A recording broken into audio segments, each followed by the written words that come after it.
बिस्मिल्लाहिर्रहमानिर्रहीम। आज हम second year mathematics for KPK board के लिए चैप्टर नंबर 3 में एक्सरसाइज 3.1 स्टार्ट करते हैं। ये हमारा लेक्चर नंबर 15 है। इस लेक्चर नंबर 15 में हम सिर्फ क्वेश्चन नंबर 1 के 4 पार्ट सॉल्व करेंगे। इससे पहले जो लेक्चर है लेक्चर नंबर 14, इसमें हम चैप्टर नंबर 3 जो डिफरेंशिएशन है इसको हम एक्सप्लेन करेंगे कि व्हाट इज़ डिफरेंशिएशन, इसका कंसेप्ट क्या है और ये क्यों इतना ज़्यादा पावरफुल टूल है। यहाँ पे क्वेश्चन नंबर 1 में एवरेज रेट ऑफ चेंज हमें फाइंड करना है।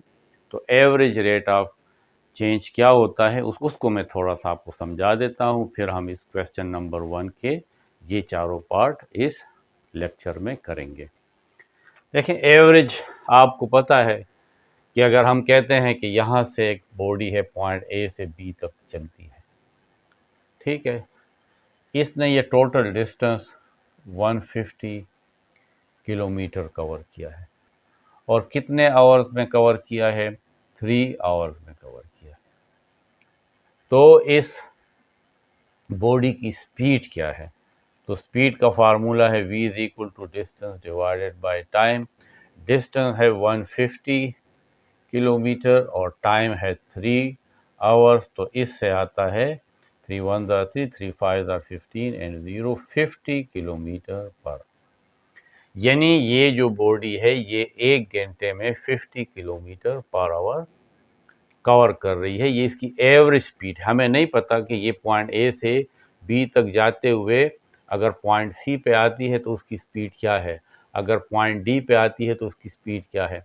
बस सिर्फ हम ये कह रहे हैं कि ये बॉडी अगर 3 आवर्स में 150 किलोमीटर कवर कर रही है, कहीं पे इसकी स्पीड ज़्यादा होगी कहीं पे कम होगी, लेकिन इसकी एवरेज स्पीड कितनी है, 50 किलोमीटर पर आवर। यानी अगर 150 किलोमीटर को 3 घंटों में इक्वली डिवाइड किया जाए तो हर घंटे में इस गाड़ी ने 50 किलोमीटर कवर किए हैं। तो इस कंसेप्ट को हम कहते हैं एवरेज रेट ऑफ चेंज। इसमें 2 वेरिएबल होते हैं, आपको पता है, एक इंडिपेंडेंट वेरिएबल होता है और एक डिपेंडेंट। अगर अब आप इसको एक फंक्शन के तौर पे लें कि आपके पास एक फंक्शन है y is equal to F of X, तो x इंडिपेंडेंट वेरिएबल है और y डिपेंडेंट है। ये x क्या चीज़ है, ये आवर्स है, और ये y क्या है, ये डिस्टेंस है। तो जब यहाँ पे हमारे पास एक बॉडी है, उसका इनिशियल डिस्टेंस क्या है, तो हम टाइम लेंगे, यानी एक ख़ास वक्त है, उस वक्त उसका डिस्टेंस ये y है। तो हम ग्राफिकली ये कहेंगे कि एक पॉइंट है P, उसको x y से शो करते हैं, ये पॉइंट। यहाँ पे x हमारे पास आवर्स हैं या कोई भी क्वांटिटी है, ये x है। x के लिहाज से इस वक्त y, ये जो हाइट है ये y है, ये y है, क्योंकि देखिए ये x एक्सिस है और ये y है। तो जब हम ये कह सकते हैं कि जब इंडिपेंडेंट वेरिएबल की वैल्यू x है तो डिपेंडेंट वेरिएबल की वैल्यू y है। इसको इस फंक्शन से शो करते हैं। अगर हमारे पास x कोई भी वैल्यू है, x अगर कोई वैल्यू है तो y जो डिपेंडेंट वेरिएबल है उसकी वैल्यू क्या है, y है। अब क्या है, थोड़ा सा चेंज आता है, x में चेंज आया, यानी टाइम में चेंज आया। कितना चेंज आया, डेल x। और अब ये नई पोजीशन है या ये नया हमारे पास पॉइंट है, x में कुछ चेंज आया है, वो डेल x। तो जब x में चेंज आएगा तो उसके लिहाज से y में भी चेंज आएगा। तो अगर हम इसी को लें कि पहले एक बॉडी पॉइंट ए पे थी, अब पॉइंट बी पे है, तो अब इसमें चेंज कितना आया है, यहाँ पे हम एक दूसरा पॉइंट लेते हैं Q। देखिए x में चेंज कितना आया है, x प्लस डेल एक्स, यानी ये x की पहली वैल्यू है, साथ डेल एक्स हमारे पास ऐड हो गया है, तो x कोऑर्डिनेट क्या हो जाएगा, x plus del X. Body यहाँ पे थी, इनिशियली बॉडी यहाँ पे है, इसका मतलब है कि अगर आप यहाँ पे इसको ड्रा करें तो ये हमारे पास y तो ऑलरेडी था, y जो है अब यहाँ पे आ गया है, यानी जब x की वैल्यू डेल x हो गई तो y इतना चेंज हुआ है, x इतना चेंज हुआ है और y इतना चेंज हुआ है, तो y में कितना चेंज आया, y प्लस डेल y, क्योंकि ये पहली वैल्यू है और ये डेल y है, यहाँ से लेकर यहाँ तक ये चेंज है, किस में, y में, ये डेल y है, और यहाँ से लेकर यहाँ तक ये चेंज है किसमें, x में, ये डेल x। तो जाहिर है कि जब हम इसका ग्राफ बनाएंगे तो पहले बॉडी पॉइंट P पे थी, फिर उस x चेंज हो रहा है, देखें x इस तरफ चेंज हो रहा है तो y भी चेंज हो रहा है, y ऊपर की तरफ है और x हॉरिजेंटल है, तो इस तरह जब x में चेंज आ रहा है तो देखें y में भी इस तरह चेंज आ रहा है, यानी फंक्शन में चेंज आ रहा है। तो हम कहेंगे कि जब x में चेंज आया है, x की वैल्यू x से डेल x हो गई है, तो y में कितना चेंज आया है, x के लिहाज से y में कितना चेंज आया है। तो हम इस p को q के साथ ज्वाइन कर लेते हैं,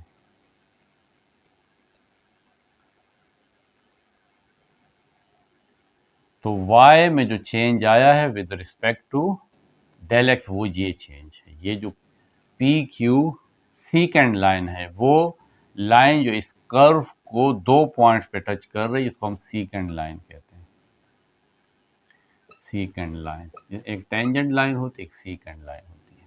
तो ये जो पी क्यू सीकेंड लाइन है, ये असल में एवरेज रेट ऑफ चेंज को शो करती है, क्योंकि ओरिजिनल वैल्यू तो ये है, देखें ये P से जब Q की तरफ बॉडी चलती है, यानी जब x की वैल्यू चेंज होती है, x से डेल x पे डायरेक्ट तो यहाँ पे नहीं पहुँचता, x की वैल्यूज मुसलसल थोड़ी थोड़ी इस तरह चेंज हो रही है, तो y की वैल्यू ये चेंज हो रही है, ये हर एक x के लिए ये y की वैल्यू है।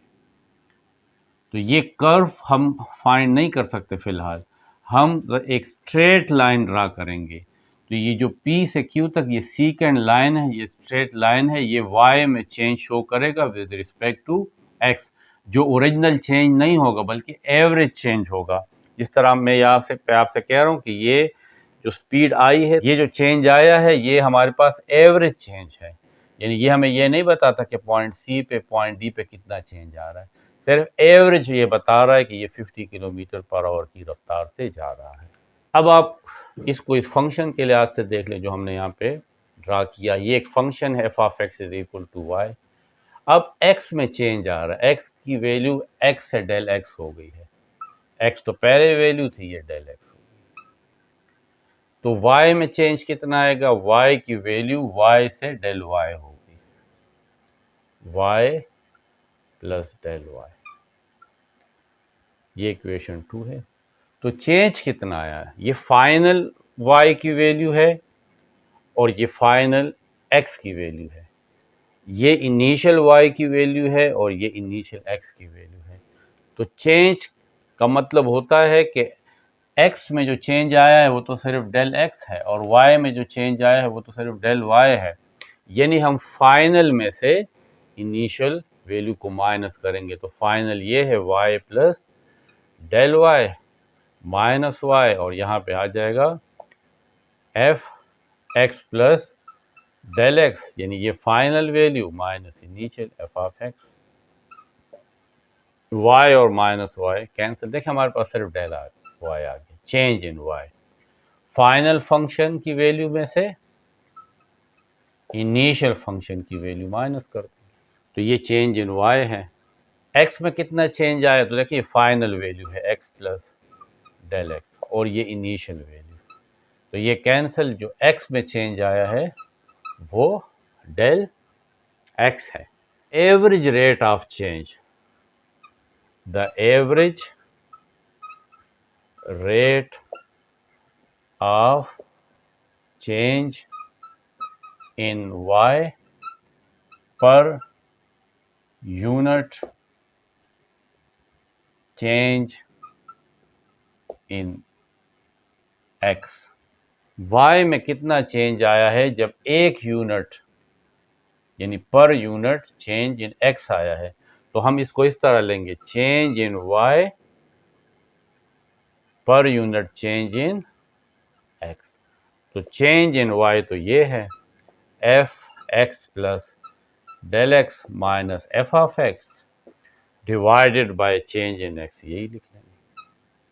तो ये फार्मूला आपको क्या शो करेगा, एवरेज रेट ऑफ चेंज। और ये जो स्लोप है, ये जो पी क्यू, ये स्लोप ऑफ दिस सीकेंड लाइन है, ये असल में ये average rate of change graphically show कर रहा है। यानी बॉडी या कोई भी फंक्शन जब पॉइंट पी पे था तो उसकी वैल्यू ये थी, जब पॉइंट क्यू पे आया तो उसकी फाइनल वैल्यू ये है, लेकिन चेंज असल में ये आया है। तो y में जो चेंज आया है विद रिस्पेक्ट टू x, यानी परपेंडिकुलर बाय बेस, तो ये हाइपोटेन्यूज होता है। तो ये जो पी क्यू का स्लोप है, ये देखें, अगर चेंज ज्यादा आया होता तो ये स्लोप और भी ज्यादा होता। अगर y में change with respect to x ज्यादा आया होता तो फिर ये स्लोप ज्यादा ऊपर की तरफ होता। तो ये जो सीकेंड लाइन का स्लोप है, ये असल में average rate of change show कर रहा है। Slope of secant line PQ shows average rate of change। अब इस फार्मूला की मदद से हम ये चारों पार्ट सॉल्व करें। ये हमारे पास फंक्शन है जिसमें x की वैल्यू 2 से चेंज होकर 3 पे आ गई है, यानी चेंज इन x। तो फाइनल में से इनिशियल को माइनस करेंगे तो इससे आता है 1। चेंज इन y, फार्मूला है change in y with respect to change in x, तो वो है F x plus del X minus F of X divided by delta X. ये जो हमारे पास y is equal to X square plus 4 है, या आप इसको इस तरह भी लिख सकते हैं, y इज इक्वल टू, असल में ये एफ ऑफ एक्स है, X square plus 4 is equal to F of X plus del X. ये final value of the function है और ये इनिशियल वैल्यू है और ये डेल एक्स है। तो देखें फाइनल वैल्यू आप किस तरह फाइंड करेंगे, इस फंक्शन में जहां x है वहां पे आप x plus del x put करोगे, यानी x में जो इंक्रीज हुआ है वो यहाँ पे पुट करेंगे। तो आप जब यहाँ पे x plus del x put करोगे तो आपके पास ये आ जाएगा x। इस फंक्शन में एफ ऑफ एक्स में अब आप ये वैल्यू पुट करेंगे x प्लस डेल एक्स, हम पुट करते हैं ना।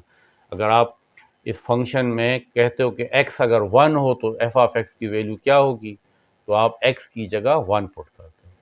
अब इस फंक्शन में आप x की जगह x plus del x put करोगे, देखें x प्लस डेल एक्स, और ऊपर इसके स्क्वायर है तो स्क्वायर लिख लें, और 7 प्लस 4 है तो 4 लिख लें, माइनस एफ ऑफ एक्स ये वाली वैल्यू, लेकिन ब्रैकेट लगाएंगे क्योंकि बाहर माइनस है, X square plus 4 divided by del X. ये a प्लस बी का फार्मूला है, A square plus 2ab plus B square, यानी डेल्टा एक्स स्क्वायर। ये जो स्क्वायर है ये असल में ये सब का है, लेकिन इसका मतलब ये है कि यहाँ पे तो चेंज इन एक्स है, तो आप इसको इस तरह होल्स भी समझ सकते हैं, यानी delta x whole square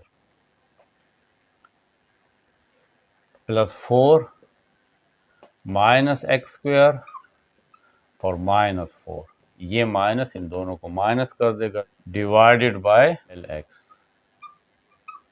x square के साथ इस माइनस एक्स स्क्वायर के साथ कैंसिल, +4 और -4 कैंसिल, रह जाएगा 2x del x plus del x square divided by del x. इसमें से ये डेल एक्स कॉमन है तो इनसाइड रह जाएगा 2x plus del x divided by del x. तो ये भी आपस में कैंसिल। तो लास्ट में del y by del x is equal to 2x plus del x, यानी चेंज इन x। ये डेल शो कर रहा है चेंज को। अब ये वैल्यूज पुट कर लें। 2x की जगह आप याद रखें कि इनिशियल वैल्यू पुट करेंगे, तो यहाँ पे 2 है, प्लस डेल x 1 है, तो 2 2 4 प्लस 1 5। तो y में जो चेंज आ रहा है, तो y में चेंज जो आ रहा है विद रिस्पेक्ट टू x वो 5 है। यानी अगर x में 1 चेंज आ रहा है तो y में फंक्शन में y 5 चेंज आ रहा है। अगर x में 2 चेंज आएगा तो y में 10 चेंज आएगा। तो y में change with respect to x में जो चेंज आ रहा है वो क्या है, 5 है। यानी ये भी आसानी से ये कह सकते हो कि y में जो चेंज है वो with respect to x 5 time ज़्यादा है। अब सेकंड पार्ट में ये फंक्शन है और चेंज -3 से 3 तक चेंज हुआ है। x की वैल्यू -3 से 3 हो गई है। तो आप इसको इस तरह भी कह सकते हैं, ये असल में f ऑफ x है। y हमें पता है कि वो f ऑफ x के इक्वल होता है और ये है x square plus 1/3 x। Change in x del x, तो फाइनल में से यानी 3 में से माइनस करेंगे ये इनिशियल, तो माइनस और माइनस प्लस, 3 + 3, तो चेंज 6 आ रहा है। ये फार्मूला लिखा हुआ है del y by del x is equal to, अब फंक्शन की फाइनल वैल्यू, तो ये असल में फंक्शन है, ये तो फार्मूला है, तो जहाँ जहाँ x है वहाँ पे हम x plus del x put करेंगे। x plus del x whole square plus 1/3 x की जगह x प्लस डेल x। ये हमारे पास देखिए फाइनल वैल्यू है f of x plus del x। जहाँ जहाँ x था वहाँ पे हमने x plus del x put किया, माइनस f ऑफ x ये पुट करेंगे। ये इनिशियल वैल्यू है x square plus 1/3 x divided by del x is equal to a plus b whole square, a square plus 2ab plus B square. अगर आप a square plus B square plus 2ab भी लिखते हैं उससे फ़र्क नहीं पड़ेगा, ठीक है। प्लस 1/3 को x से मल्टीप्लाई करें तो 1/3x, 1/3 को डेल x से मल्टीप्लाई करेंगे तो आ जाएगा del x by 3 minus x square और minus 1/3x divided by del x। X square और minus x square cancel, 1/3x और माइनस 1/3 कैंसिल, रह जाता है 2x del x plus del x square plus del x by 3 divided by del x is equal to, इन तीनों में देखें del x common है तो डेल x हम बाहर ले लेंगे, इन साइड रह जाएगा 2x, यहाँ पे डेल x स्क्वायर है तो एक डेल x रह जाएगा, यहाँ से डेल x बाहर तो सिर्फ 1/3 रह जाएगा प्लस 1/3 और नीचे भी डेल x है, ये डेल x, तो ये आपस में cancel, 2x plus del x plus 1/3 del y by del x is equal to, अब वैल्यू पुट कर लेंगे 2x, ये इनिशियल वैल्यू पुट करेंगे -3 plus del x 6 plus 1/3. 2 multiply minus 3 is minus 6 plus 6 plus 1/3 minus 6 plus 6 cancel, तो 1/3. तो del y by del x क्या आ रहा है? 1/3. यानी अब x में चेंज ज़्यादा आ रहा है और y में चेंज कम आ रहा है. देखें 3 यूनिट चेंज अब x में आ रहा है तो सिर्फ 1 यूनिट चेंज y में आ रहा है. पार्ट सी में यहाँ पे देखें y लिखा था, अब इन्होंने इसको s कर दिया है, यानी ये शायद डिस्टेंस फंक्शन होगा, और x की जगह t लिख दिया है. तो मैं इसको इस तरह भी कह सकता हूँ कि ये जो फंक्शन है ये s ऑफ t है, इन f ऑफ t की जगह s ऑफ t लिख लें, और ये y की वैल्यू होती है 2t³ माइनस 5t प्लस 7. तो हम लिखते थे change in y with respect to change in x. आप इस तरह भी लिख सकते कि change in s with respect to change in t. और यहाँ पे आप लिखते थे f, इस तरह लिखते थे f x plus del x.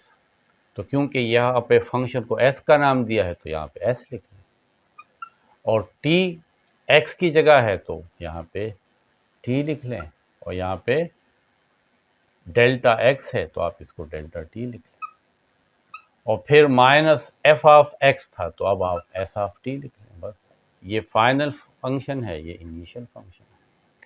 Divided by delta x की बजाय डेल्टा t लिख लें, और तो कोई फ़र्क नहीं है.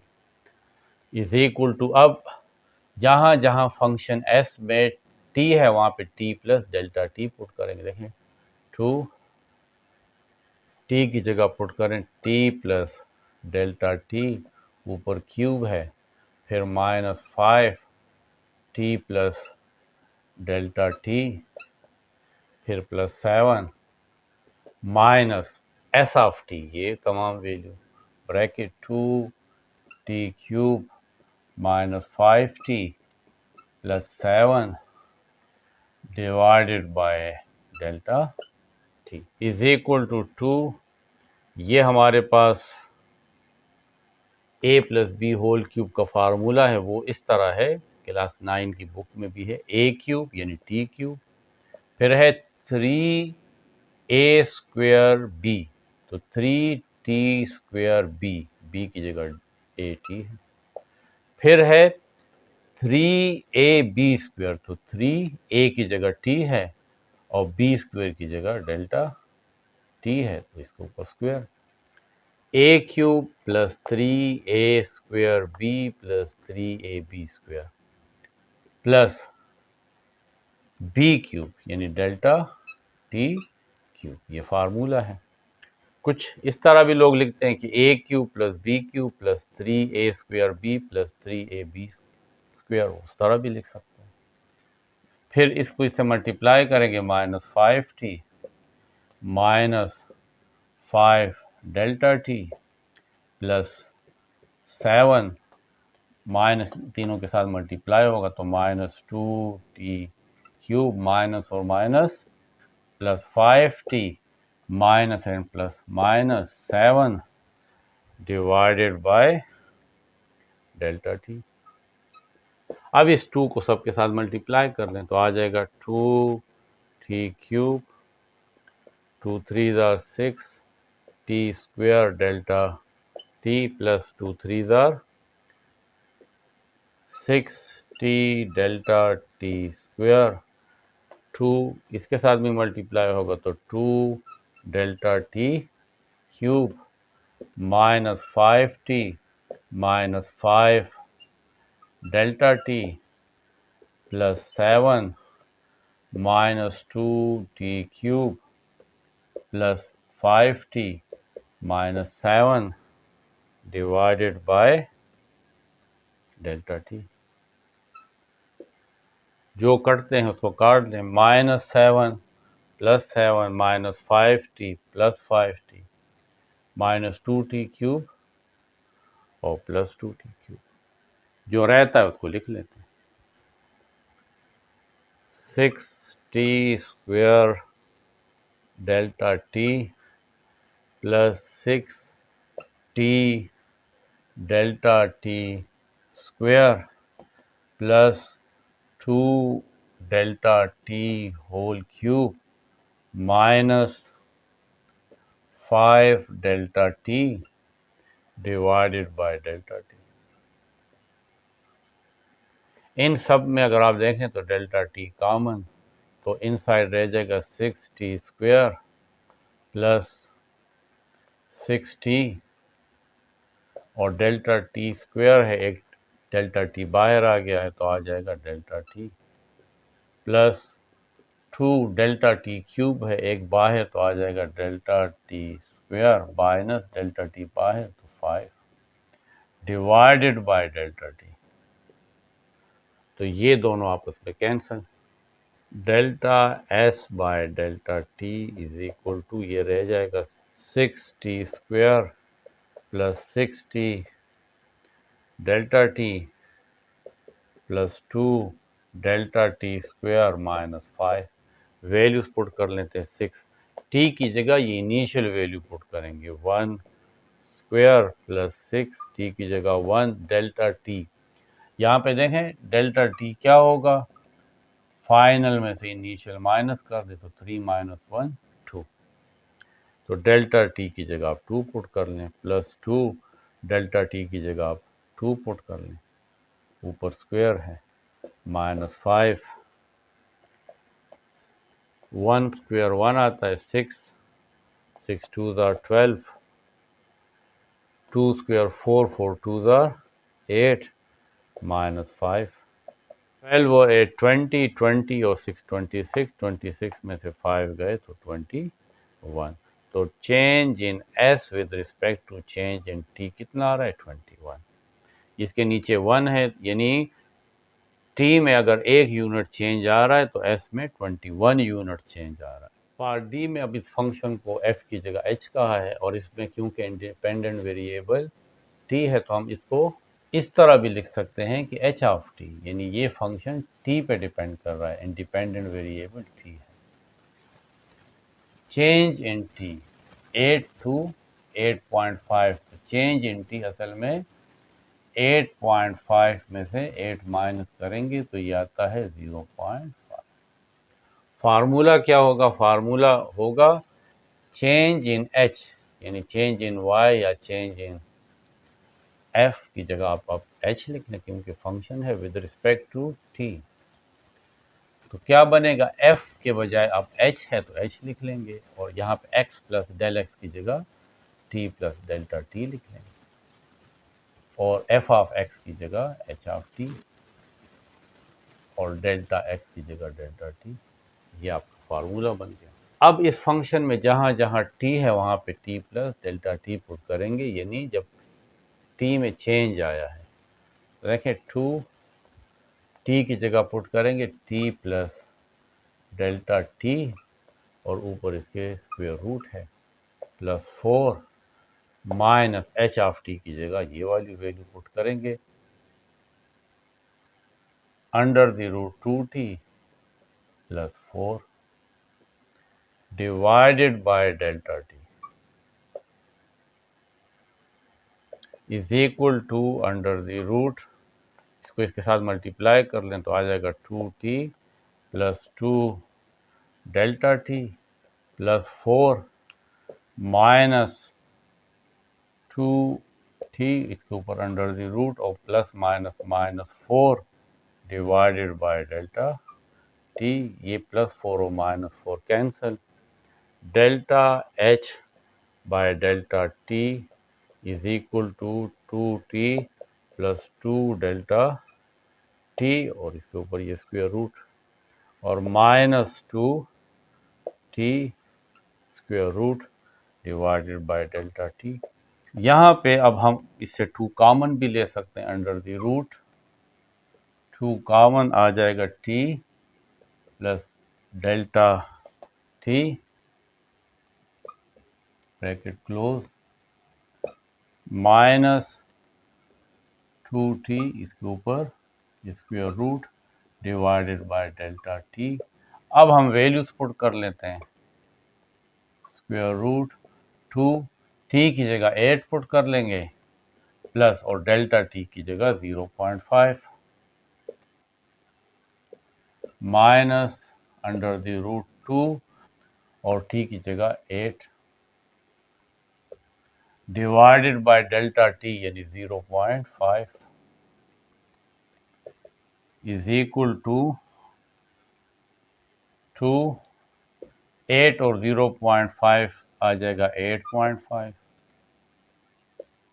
माइनस 2 8 16, इसके ऊपर square root divided by 0.5 del h by del t is equal to 8.5 को 2 से मल्टीप्लाई करेंगे तो इससे आता है 17 अंडर द रूट माइनस और 16 का स्क्वायर रूट 4 आएगा, नीचे आ जाएगा 0.5। अब हम 17 का स्क्वायर रूट निकाल लेते हैं तो आएगा 4.123 माइनस 4 डिवाइडेड बाय 0.5। 4.123 से 4 माइनस करते हैं तो आता है 0.123 डिवाइडेड बाय 0.5। इन दोनों को आपस में डिवाइड कर लेते हैं, इससे आता है 0.246 del h by del t. तो आप इसमें एक इंक्रीज कर लें और इसको राउंड कर दें, ये 6 हटा दें यानी 0.2545 हो जाएगा। तो ये हमारा आंसर है। ये क्वेश्चन नंबर 1 के 4 पार्ट थे। इसके बाद हम बाकी लेक्चर्स में आगे वाले क्वेश्चंस करेंगे। जब तक आप इसकी प्रैक्टिस करें, क्योंकि आगे जब हम इंस्टेंटेनियस रेट ऑफ चेंज करेंगे यानी डेरिवेटिव, तो आपका ये कंसेप्ट क्लियर होना चाहिए। और इसके साथ साथ आप कोशिश करें कि बुक रीडिंग ज़रूर करें। बुक में जो थ्योरम्स होते हैं, डिफिनीशंस हैं, एग्जाम्पल्स हैं, वही बेसिक्स हैं, वही आपके कंसेप्ट को क्लियर करेगा। तो आप बुक रीडिंग को ज़रूर अपनी आदत बनाया करें। सिर्फ और सिर्फ क्वेश्चन सॉल्व ना करें, इससे आपको नॉलेज गेन नहीं होगा।